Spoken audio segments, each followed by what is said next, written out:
How to use guided access mode on iPhone. Hi everyone, it is GuideHacks, and in this video I will show you how to use guided access mode on iPhone. Now let's get started. First we need to open our settings. Then we should scroll down and find option accessibility and tap on it. In appearance menu we need to scroll down again and find option guided access and click on it as well. Here we see option guided access at the top, and if you want to use guided access, you should switch this option on. Now you can go to your main screen, open for example Safari, and click 3 times on the side button.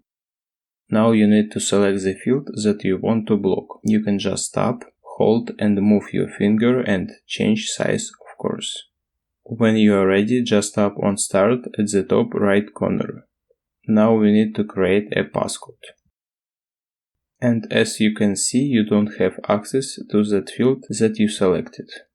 If you want to turn off guided access, you should click 3 times on the side button again and enter a passcode and tap End at the top left corner. And that's all. It was how to use guided access mode on iPhone. Thanks for watching. If you found this video helpful, we would appreciate if you subscribe to our GuideHacks channel.